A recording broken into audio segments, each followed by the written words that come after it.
오래전 프랑스의 한 깊은 숲속에 작은 마을이 있었습니다. 이 마을은 그리 크지 않았지만 사람들은 모두 따뜻하고 서로를 도우며 살고 있었습니다. 그들은 농사를 짓고 수공예품을 만들어 생계를 이어갔습니다. 이 숲에는 사계절 내내 아름다운 꽃들이 피어나고 밤이 되면 하늘에 별들이 가득해 사람들은 자연 속에서 행복을 즐기며 살았습니다. 마을 사람들은 숲의 자연을 신성하게 여기며 나무와 동물들을 귀하게 여겼습니다. 그러나 이곳에는 마을 사람들만이 예사로 오는 것은 아니었습니다. 마을의 깊숙한 숲속에 마법의 힘을 가진 신비로운 여인이 살고 있었습니다. 그녀의 이름은 엘리즈였고 그녀는 자연의 수호자로서 마을을 지키고 있었습니다.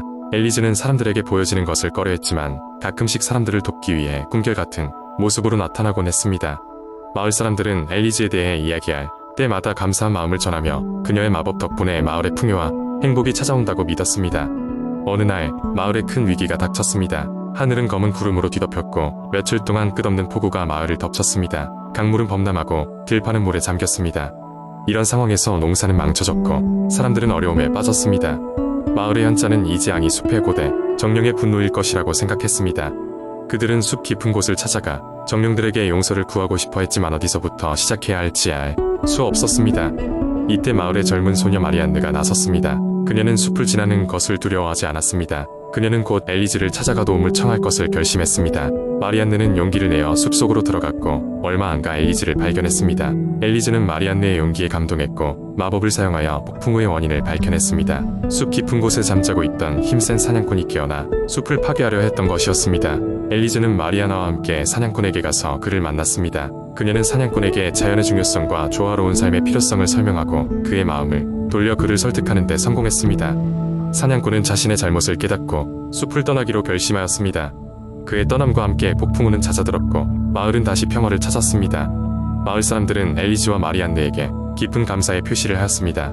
그리고 마리안느는 숲의 수호자 엘리즈와 함께 지혜와 용기를 배우며 행복하게 살아가게 되었습니다. 이 이야기는 오랫동안 마을 사람들에게 전해지며 그들에게 용기와 희망에 대한 이야기를 들려주었습니다. 그리고 숲의 주위를 돌아볼 때마다 엘리즈와 마리안느가 함께 걸어가던 모습을 눈으로 그릴 수 있었습니다. 이는 마치 마을 사람들에게 항상 함께하는 자연의 마법을 상기시키는 아름다운 동화가 되었습니다. 두 번째 이야기, 옛날 옛적 프랑스 북부의 작은 마을 라베르에는 신비로운 숲이 있었습니다. 이 숲은 수백 년 동안 마을 사람들에게 경외의 대상이었으며 수많은 전설과 이야기가 숲을 둘러싸고 있었습니다. 마을의 가장 오래된 전설에 따르면 이 숲에는 특별한 능력을 가진 요정들이 살고 있었고 그 능력을 탐하는 사람에게 재앙을 가져다 준다고 말합니다. 숲은 매우 울창하고 다양한 종류의 나무들이 있었는데 그 중에서도 가장 눈에 띄는 것은 하얀 껍질의 마법 나무였습니다. 이 나무들은 밤이 되면 은은히 빛을 발하며 길을 잃은 사람들을 숲 밖으로 안내한다고 전해졌습니다. 그런데 이 나무는 숲 깊은 곳에 위치해 있어 아무나 쉽게 접근할 수 없었습니다. 마을에는 어린 소녀 이름이 엘리제였는데 엘리제는 숲에 대한 이야기를 듣고 무척 궁금해졌습니다. 그녀는 항상 신비로운 모험을 꿈꾸며 하루하루를 보냈습니다. 어느 날 용기를 내어 숲속 깊숙한 곳으로 모험을 떠나기로 결심한 엘리제는 친구들에게 손수 만든 나침반과 불빛장치 그리고 작은 돗자리를 가지고 숲을 탐험하기 시작했습니다. 숲속으로 들어가자마자 엘리제는 생각했던 것보다 더 많은 신비로움에 휩싸였습니다. 각종 아름다운 새들이 노래하고 들판에는 펜지와 야생화가 만발하여 그 향기가 코끝을 자극하였습니다. 처음에는 모든 것이 두려웠지만 노래소리와 향기는 그녀의 두려움을 잠재우고 더 깊이 들어가게 만들었습니다. 엘리제가 숲 깊숙한 곳으로 들어가자 이상하게도 길을 잘 알 수 없게 되었습니다. 나침반은 계속해서 엉뚱한 방향을 가리켰고 불빛 장치 또한 제대로 동작하지 않았습니다. 그때 엘리제는 길을 잃은 것이 아닐까 하는 생각에 조바심이 났지만 기운을 내며 계속해서 길을 찾아갔습니다. 바로 그때 마법 나무를 찾았습니다. 은은한 빛이 그녀를 맞이하였고 놀랍게도 그 빛은 그녀를 이끌었습니다. 엘리제가 나무에 다가가자 나무는 저절로 그녀에게 말을 걸었습니다. 어린 소녀여, 무엇 때문에 여기까지 왔는가? 라고 묻었습니다. 엘리제는 처음에는 놀랐지만 차츰 용기를 얻어 속내를 털어놓았습니다. 저는 숲의 신비를 알고 싶어 이곳에 왔어요. 그리고 제가 무엇을 해야 할지 도움받고 싶어요. 나무는 작은 미소를 지으며 엘리제에게 숲의 비밀과 그녀가 할 수 있는 다양한 선택지를 알려주었습니다. 엘리제는 그녀의 모험 속에서 배운 것들을 생각하며 한 가지 깨달음을 얻었습니다. 내가 찾던 것은 다른 것이 아니라 나 자신 속에 이미 있는 것이었구나. 그 결과 엘리제는 마을로 돌아가 자신의 이야기를 사람들과 공유하였습니다. 그녀의 이야기는 사람들에게 큰 감명을 주며 숲을 경외하면서도 그 아름다움을 보존해야 한다는 귀중한 교훈을 남겼습니다. 이렇게 해서 엘리제의 행동은 마을에 큰 변화를 가져왔고 라베르의 전설은 더욱 풍부하게 되었습니다. 세 번째 이야기, 옛날 옛적 프랑스의 한 작은 마을에 엘로디라는 소녀가 살고 있었습니다. 엘로디는 항상 밤하늘을 올려다보며 별을 관찰하는 것을 좋아했어요. 그녀는 모든 별들의 이름을 알고 싶다고 꿈꿨습니다. 어느 늦은 밤, 엘로디는 마을 외곽에 들판에 나와 별빛 비친 풀밭에 누웠습니다. 그녀의 마음속 깊은 소망은 하늘에 반짝이는 별 중 하나를 가까이서 보면서 그 빛을 느껴보는 것이었습니다. 바로 그 순간 반짝이는 별 하나가 엘로디의 눈앞에서 떨어져 내렸습니다. 그것은 마치 불타는 듯한 꼬리를 가지고 있었고 엘로디는 두려움보다는 호기심에 사로잡혀 그 별이 추락한 곳으로 달려갔습니다. 보름달이 비추는 들판을 넘어 엘로디가 도착한 곳에는 아직도 미세하게 빛나는 작은 구슬이 있었습니다. 그건 그 어떤 보석보다도 찬란한 빛을 발하고 있었고 엘로디는 망설임 없이 그 구슬을 손에 쥐었습니다. 구슬을 만지는 순간 강렬한 빛이 그녀의 주변을 감쌌습니다. 그 빛 속에서 엘로디는 자신이 하늘을 날고 있는 듯한 느낌을 받았습니다. 눈을 떠보니 그녀는 그곳이 단순한 들판이 아니라 하늘의 한 부분이 되어 있음을 깨달았습니다. 주변은 무수한 별들이 엘로디와 함께 춤을 추고 있었습니다.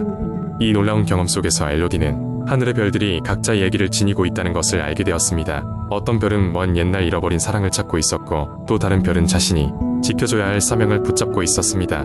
모든 별의 이야기는 서로 얽히고 설켜 우주의 커다란 일부분을 형성하고 있었습니다. 엘로디는 그 별들의 이야기를 가슴에 품고 다시 지상으로 돌아왔습니다.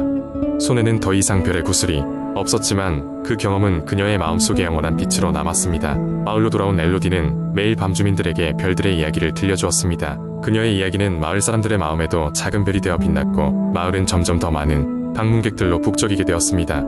많은 시간이 지난 후에도 엘로디의 왕성한 상상력과 따뜻한 이야기는 많은 이들에게 위로와 영감을 주었습니다. 사람들은 엘로디가 그 밤에 별을 삼켰다고 농담 삼아 이야기했지만 실은 그녀가 별빛 같은 마음을 많은 이들에게 나눠준 것임을 알고 있었습니다. 그렇게 엘로디는 프랑스 전역에서 이야기꾼으로 유명해졌고 그녀의 이야기는 대대로 전해져 내려오게 되었습니다.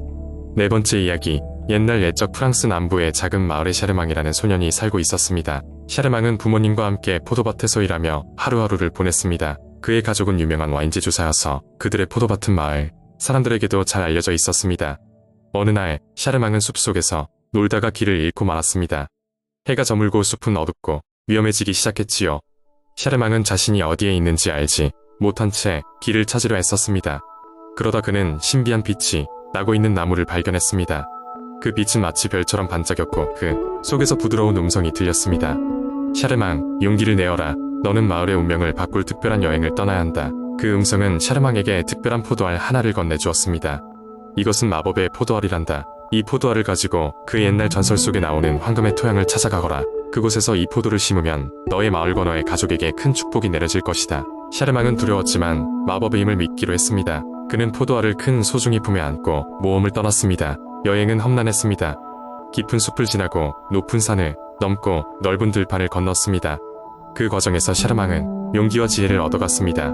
드디어 한 달 넘게 걸린 여정 끝에 샤르망은 황금의 토양이라 불리는 신비한 땅에 도착했습니다. 그곳은 너무나도 아름다워 온갖 빛깔의 꽃들이 만발하고 새들이 노래하는 곳이었습니다. 샤르망은 포도알을 심었고 놀랍게도 몇 시간도 안 되어 무럭무럭 자라나더니 거대한 포도나무가 되었습니다. 그리고 그 포도나무의 열매는 마치 별빛처럼 빛나는 황금색 포도를 맺었지요. 샤르망은 이 포도들을 수확하여 마을로 돌아갔습니다. 마을 사람들은 샤르망의 이야기에 모두 놀랐고 그의 가족은 그 포도로 와인을 만들어 유명해졌습니다. 그 와인은 마시는 모든 이들에게 행복과 건강을 가져다 주었고 마을은 번영하게 되었습니다. 샤르망은 자신의 용기와 결단력에 스스로 자랑스러워하였고 그의 전설은 세대를 넘어 마을 사람들에게 전해졌습니다. 그리하여 샤르망과 그가 가져온 마법의 포도는 프랑스 남부의 황홀한 이야기가 되어 계속해서 많은 이들에게 꿈과 희망을 주었습니다.